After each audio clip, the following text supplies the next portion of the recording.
नमस्कार दोस्तों, मैं संजय कुमार बिजनेस कंसल्टेंट बड़ा बिजनेस.com आपका स्वागत करता हूं।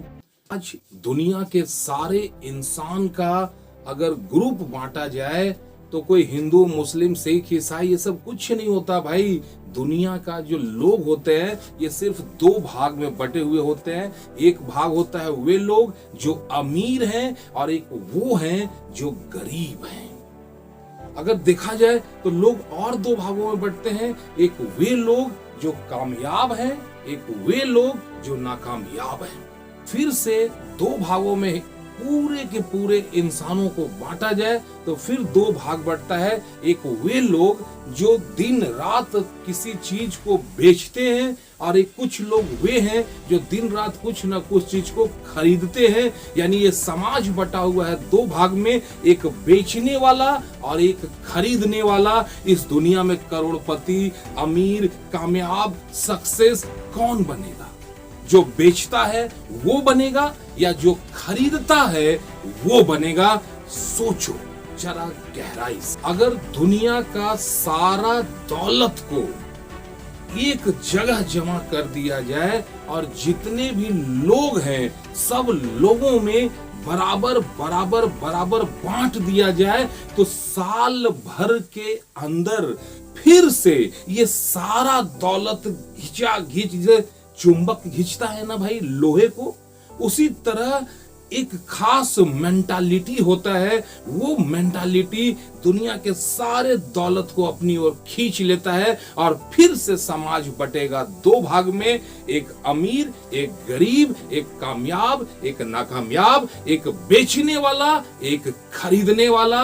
अब आप सोचो आपको कैसा बनना है, बेचने वाला या खरीदने वाला? जब भगवान श्री रामचंद्र राजकुमार थे, राजा दशरथ के घर में थे, तो क्या लगता है उनके राज्य में प्रजा नहीं होगा?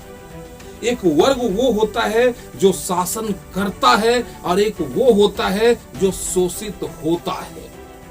गरीब, हर गरीब आदमी को ये हक है, ये सोचने का क्षमता दिया है भगवान ने कि वो अमीर बन सकता है, लेकिन बनता कितना है? क्यों? ये दिमाग का जो ढक्कन है ना, ये दिमाग का ढक्कन जितना मोटा होता है इंसान उतना ही छोटा होता है। दिमाग का ढक्कन जितना मोटा आदमी का धंधा उतना छोटा। अब क्या लगता है ये दिमाग? लेकिन यहाँ कामयाब कौन होगा? जो इस दिमाग को यूज करेगा और सही दिशा में यूज करेगा।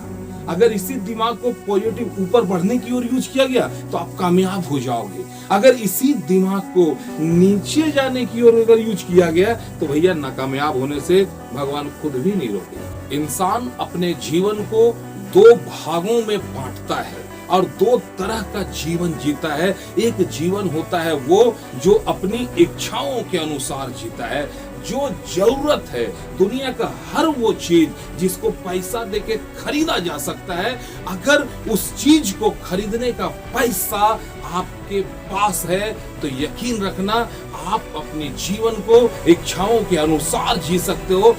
लेकिन अगर छोटी छोटी इच्छाओं को पूरा करने की सवाल करता हूं, एक कामयाब इंसान और एक नाकामयाब इंसान, एक अमीर आदमी और एक गरीब आदमी के बीच में फर्क आखिर है क्या? क्योंकि भगवान ने यही आंख, नाक, मुंह, कान, हाथ, पांव, शरीर सब तो एक ही दिया है, लेकिन फिर भी दोनों के किस्मत में ऐसा अंतर क्यों होता है? याद रखना भाई, ये पूरा बॉडी जो है ना, इसको अगर 100% मानोगे तो 100% का ये जो खोपड़ी है ना, एक बित्ता, ये है आपका 10%। और गर्दन के नीचे वाला जो है ना, ये 90% है।